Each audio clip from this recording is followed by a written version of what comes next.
It's raining. It's Tuesday. So I figured, why not get ahead on my calculus? Do a little bit of work. I'm thinking you thought the same thing, right? You didn't turn to Netflix. You got your calculus out. Good job.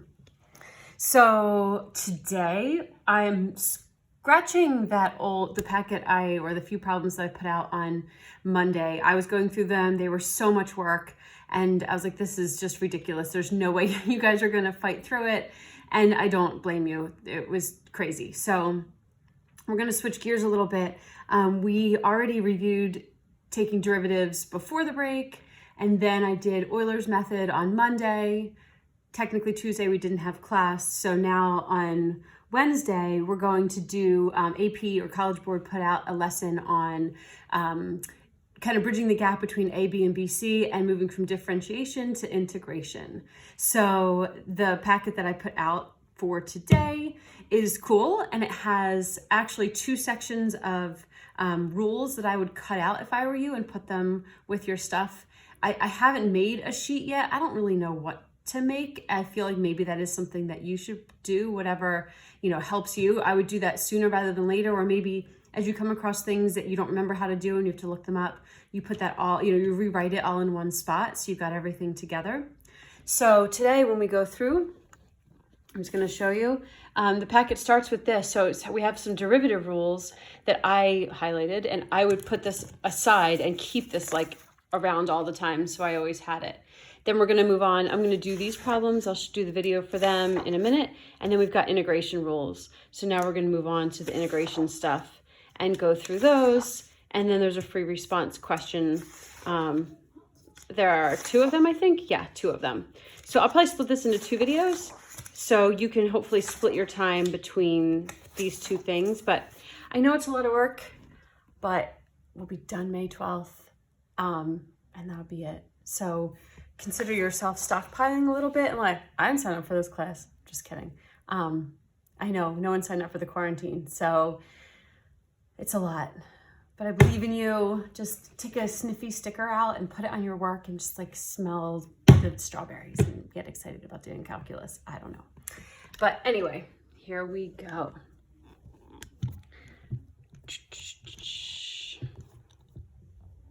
We'll have to decide what we want to do once the test is over. I know nothing is what you want to do, but maybe we can like, watch a movie, something. All right, so I'm going to put my derivative rules over to the side, and I've got, they split it into derivatives you must know, helpful to know, and then honorable mention, so you can look that over. Hopefully you basically know your derivative rules at this point, but oh my God, I hate this tripod. It makes it so hard for things to, oh my God.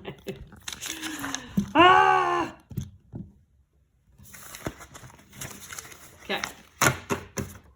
So, you know what I'm thinking? This quick check might be better to take pictures of. So I'm going to do the quick check, and I'm going to just post the picture of that so you don't have to suffer through the lesson. And this is all quick check as well. So I'm going to put all of that just as answers. But now we get into the integration, so I thought you might need a little review of it out loud. So here we go. Again, I think I mentioned before, I'm doing all of this for the first time as I video it. Otherwise, it would be way too much work. So if I stumble over something or get something wrong, deal with it. It's life. Okay, so they're calling this a quick check, but for us, it's integration, so we haven't maybe done it for a little while. So I did some integration in that problem from Monday. I don't know if you did it, but I'm going to kind of start from scratch here with the integration. So the functions f prime, and f double prime are differentiable for all values of x. Selected values are shown in the table above. Okay, so we're going to be asked to integrate stuff. I feel like this is how you're actually going to get these questions on the exam on May 12th, because they're not going to ask you straightforward questions. Everything's going to be different. Everything's going to be more theoretical, because otherwise you can just get the answers right from your books and notes. So everything I think is going to look more like these look, very theoretical questions. So the more practice we get on this, the better. If you want to pause the video and try something, then that's fine too. So if I'm looking at A, I mean, this looks different than anything we've ever done. So it's really frustrating the way that they're expecting you to manipulate what you know and answer the questions in a totally different way, especially without any live instruction from me, in class, but we got to do our best with it. So if I'm looking at this would be typically a problem. I'd say, I guess we're going to have to give up. I don't really know what we're supposed to do, or it's beyond what we really have to worry about. This is harder than what was ever on the regular exam, but it's actually not that hard. We just have to do it. So when I see this, I want you to start to think substitution all the time. I think when they have integration problems, you're going to have to substitute. So I'm going to pick you to be something that's on the inside. But we have a 2x inside here and also a 2x like up here. So what the heck are we going to do? If you think about just you being 2x, we're not going to really end up in any easier spot. So the rule for substitution is pick something on the inside, but also maybe pick something that's a power. So what if we picked you to be in the entire power f of 2x? Weird, right? We've never seen something like this before. But I'm saying this whole thing that's in pink, what if I pick that entire thing to be you? What would du be? So now not only do they want you to see this as substitution, but also to be able to take the derivative of f of 2x, realizing that that's a chain rule problem. So if u is f of 2x, what's du? Well, du is the derivative of f with respect to 2x times the derivative of 2x dx. So if you were just given what's the derivative of f of 2x, I think you'd be able to do that by now, that it's the derivative of f with respect to what's inside times the derivative of what's inside. That's where the 2 came from. The dx is just a notation. So if I go back to my problem, look what that did for me. It means that this power became the u.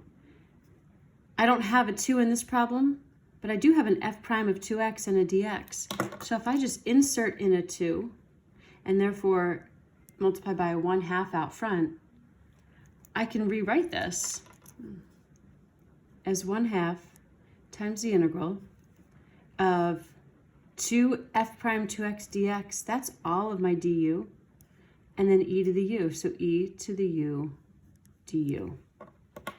It's a lot to follow. Go back and watch that again if that didn't make sense. It's going to show up. This is going to show up. They're obviously pushing us in this direction because it was showing up on that problem I did on Monday, and now it's showing up here as a quick check. So the concepts are all concepts that you know. It's just getting adjusted to this new way of being asked about them. So here we go. What is the integral of e to the u du? Well, the integral, I have my integral table up here, and I do have it right here, is e to the u. I don't have to worry about a plus c because I'm going to be evaluating this. It's up to you. So we're going to change our limits of integration. I did that on the problem from Monday as well, but I was trying to treat this as if you hadn't looked at the work from Monday. So the idea was these limits of integration are all in terms of x. So my whole problem's in terms of x's. Now that I rewrite it in terms of u's, I need to change them. So do you remember how? I say, okay, -1, that's an x value. So let me plug that in for x and see what I would get for u. So if I do plug -1 in, I would have f of 2 times -1. So I'd have f of -2. And that's what this chart is here for. What's f of -2? And x is -2, f of x is 1. So that's what u equals. U is the value of u can be found when I take this limit of integration and plug it in for x and simplify. To get the other limit of integration, maybe pause the video and see if you get it right. The other limit of integration is 2, so now I'm going to plug 2 in for x. So I'm going to have f of 4. Go to my chart, here's where x is 4, f of 4 is 0. So there's my new limits of integration, and that's what I'm going to use. I'm not going to go put u back in. I could have left them as -1 and 2 and then put this back in for you. Either way, that's how you would have to use the chart almost in a different step. I like to get into the routine of switching my limits of integration, and now I don't have to go back to my x's. Now I'm done with all of that, and I've got e to the u minus 1/2 e to the first. So this whole test is open-ended. I don't know how reduced they're going to want you to go, but definitely e to the 0 is 1. So this is just 1/2 minus, maybe you'd say e over 2. However you want to give that answer is fine. All right, beautiful. So let's look at letter B. So again, now hopefully if A made sense, all right, what are we going to do for B? It is a substitution problem again. So how the heck are we going to handle this? I've got f double primes and f primes and stuff. So I want to pick u to usually be something that's inside. What if I pick this entire thing? F prime of x minus 1. What's the derivative of that? Well, the derivative of f prime is f double prime, and the derivative of 1 is 0, so I've got that. And check it out, that is already up top ready for me to go. So the only thing that's weird is I have a 3. I'm going to pull that out to the front just so I can get it out of the way and not worry about it. So I've got 3 times the integral of my du is on top, and I've got the square root of u on the bottom. This is not a natural log problem. Look up at the integration rules. This is not u to the negative first. It's the only time I have a natural log, that 1 over u du. This is this. I just have to rewrite it before I can actually do it. I have to get my variable u out of the denominator. So before I integrate, this is really u to the negative 1/2. So let's go 3 times u, add 1 to the power, divide by the new power. All right, I don't want to do a plus c here. I've got limits of integration. I've got to figure out what those are now that I'm in terms of u. So plug in 0 for x. I'm going to have f prime of 0 minus 1. Go to the table. F prime of 0 is 5. Minus 1 is 4. And now plug 2 in. F prime of 2. So f prime of 2 is 1. Minus 1 is 0. Oh gosh, I'm sorry. It's off the screen. Back it up if you want to see that again. So let's see. I'm going to reduce this a little bit. Flip this. I'm going to have 6 square root of u. I'm going to plug in the top one first, minus the bottom one. So 6 times 0 minus 6 times root 4, or 6 times root 0 technically. So this is going to be 0, so I'm going to have negative 12. If you hear my kids in the background, they're arguing over NBA 2K or whatever it's called. Did you guys watch that Last Dance, Michael Jordan? Oh my God. You guys are too young to have, like, you weren't even born when he was huge, but oh my God, he was amazing. Okay. Letter C. What do we have here? Oh, I don't think you're going to be happy about this. So this looks different. Let's see. If we want to think substitution, let's try that first. It's always possible that that ends up not working out, but let's see. So if we, and a good question is, how do I know if substitution works? Well, the way I know substitution works is, if I pick something for u, is the du also found in the problem without having to add in x's or divide by x's or anything else? Maybe there's a constant you have to multiply by, but not x's. So let's try for the innermost thing. Well, then the derivative is 2x dx. We'll check it out. I have an x, so that's good. I don't have a 2, so I need a 2 in here and a 1/2. So 1/2 times the integral. 2x dx is my du. This is my u. So I have the second derivative of u du. Weird, but okay. So how does integration work? Integration is moving back up the ladder. If I have f and then the derivative is f prime, the derivative of that is f double prime. Integration just moves me up the ladder one step at a time. So the integral of the second derivative of f is the first derivative of f, evaluated from something to something. So that's it. I need to go fix my limits of integration. Again, plugging these guys in for x and seeing what the u should be. So plug in -1 Negative 1 squared is 1 plus 1 is 2. Plug in 0. 0 squared is 0 plus 1 is 1. So this is going to be 1/2 times f prime of 1 minus, I'll put this in brackets, f prime of 2. I'm going to write under here in case the other problem needs a lot of space. So 1/2 times f prime of 1, f prime of 1 is negative 4 minus f prime of 2 is 1. So negative 5 times 1/2, negative 5/2. It's beautiful. Letter D. Letter D for get her done. So letter D, I don't think I need substitution for this. I've got a term minus a term, so I shouldn't need substitution. I should be able to just do this. So I don't need u's at all. So what's the integral? I can think about this as the integral of 2 times f double prime of x minus the integral of 3, both with respect to x. This 2 can come out just so you doesn't bug you. So the integral of this guy is just going to be 2 times f prime of x minus the integral of this is going to be 3x, all evaluated from 1 to 4. Notice I don't change the 1 to 4 now because I don't have u's. I never changed the language, I never substituted, so I'm able to just use the numbers that I have. So I'm going to have 2 times f prime of 4 minus 12. See where I got the 12 from? I plugged the 4 in. Minus 2 times f prime of 1 minus 3. I plugged the 1 in. So f prime of 4, go to the table, is negative 2. So 2 times negative 2 is negative 4 minus 12 minus f prime of 1. All right, I have to be careful with I'm going to put this in parentheses. F prime of 1 is negative 4, so negative 4, so negative 8 minus 3. Oh my gosh, out of the screen again. So negative 16 minus negative 11, I don't know if this is right or not, but I got negative 5. Anyway, you get the idea.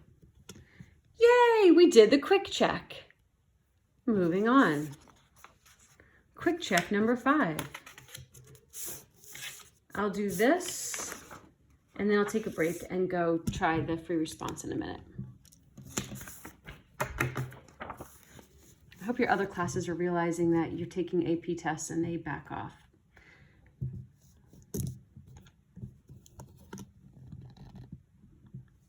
Okay, quick check number 5. The functions f and g are differentiable in the open interval -5 to 10.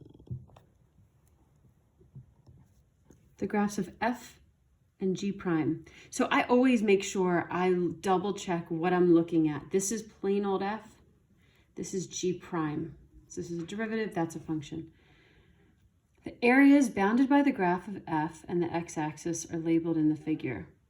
Okay, so this area is 9, this area is 2.5, this area is 12, this is 4. Notice they're not putting in negatives or anything because it all depends on like what direction I'm going. To decide, like if I'm going from left to right, then this is 9. The integral of this part would be negative 2.5. But if I were going the other way, that would be flipped. The graph of g prime consists of 4 line segments. Okay, so first, evaluate the integral from -5 of f prime. Okay, so what do they want me to do? I don't have the graph of f prime, I have just the graph of f. So let's think about this algebraically. What is the integral of the derivative of f? Well, the integral of f prime, pardon me, is just going to be f of x. And we're going to evaluate from 0 to -5. So I'm just going to plug in 0. I'm going to plug in -5 and subtract. And when I get those values, I'm using the graph of f. I'm using the straight up graph. What are the y values? So what's f of 0? F of 0 is 0. Minus what's f of -5? So -5, my y value there is 4. So the answer is -4.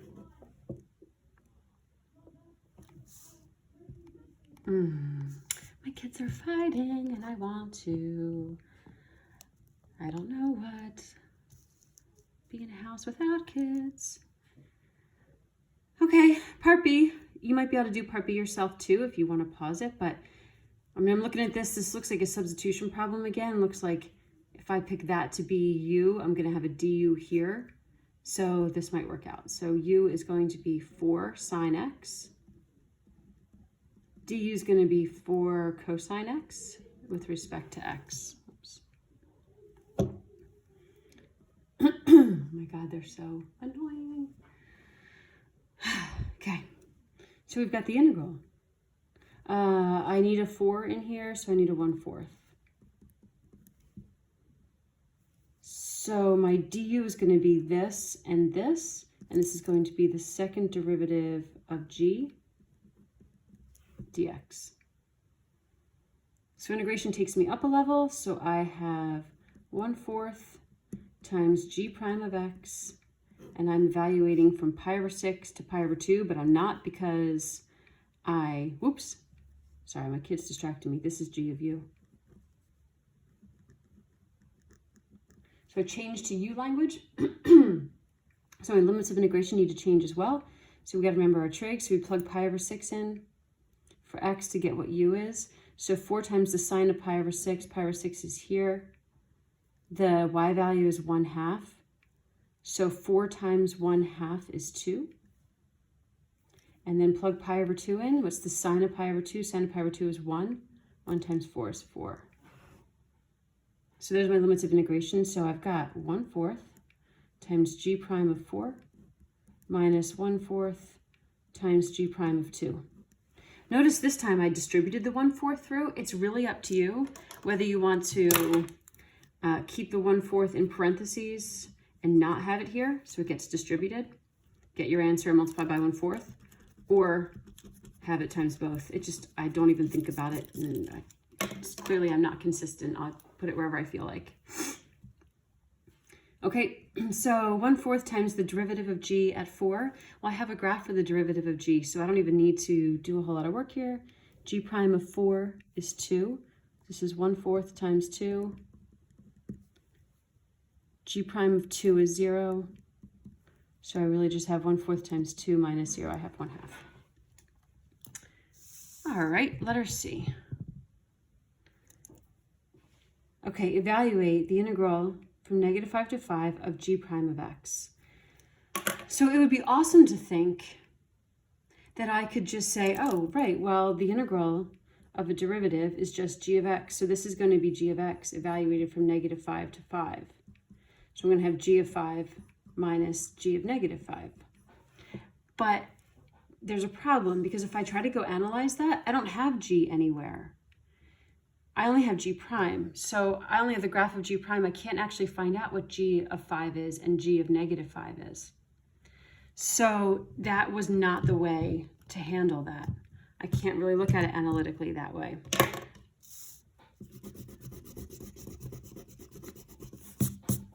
So this is more of an integration problem that we would have gotten when we first started integration.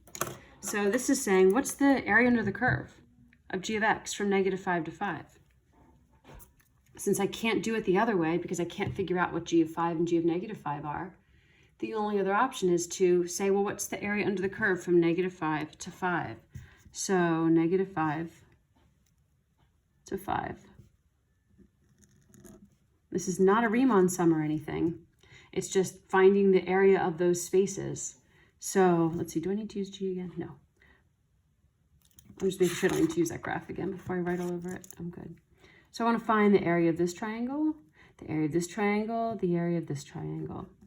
So the area of this one is 1/2 base times height. So the base is 1, 2, 3, 4, and the height is 2.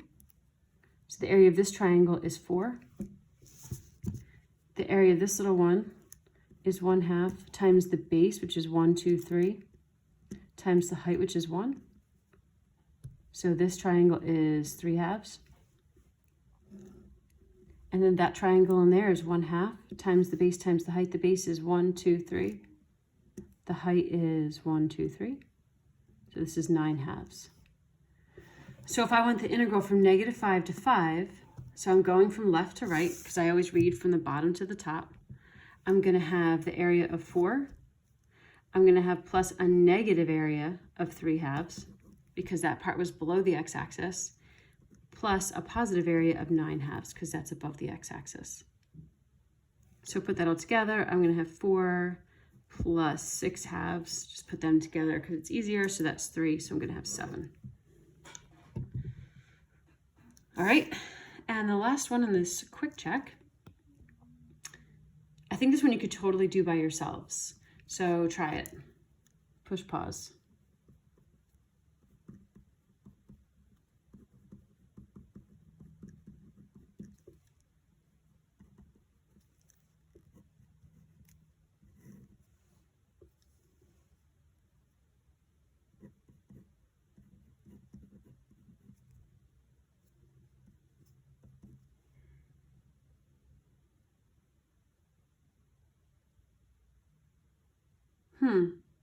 Okay, I say you can do it by yourselves. Now I feel I'm not sure. So if u is x squared minus 3, du is 2x, blah, blah, blah. Can I just do this way? No, I need to, okay. I need to change these and then I can do it. Okay, so I was good and then I didn't change my limits of integration. So you do substitution, I've got this. And I'm looking at, all right, I can't take the integral of f of u. I don't know, like there's no algebraic way to do that and plug in limits and subtract or anything. So I'm gonna have to look at this as the area under the curve as well, which I'm gonna have to do with limits of integration, but I can't use the same ones. These are in terms of x. So again, plug 3 in. So 9 minus 3, this is gonna be 6. Plug -1 in. 1 minus 3 is -2. So I'm looking at 1/2 times the integral, or the area under the curve of f of x from 6 to -2. So 6 to -2 means I'm going here to here. And I'm going backwards, right? So now area above is negative and now area below is positive because I'm going the opposite way. I always read from bottom to top, and then that determines what direction I'm going in. So this space is not 12, it's -12. And this space is not -2.5, it's positive 2.5. So that's what I'm looking at. 1/2 times -9.5. 10, yep. And then, so -1/2 times -19/2. So 19/4. Beautiful. Okay, so those are the quick checks. The sun's coming out. I think I'm gonna go outside, go for a little walk, and then I'll come back in and do the free response problems.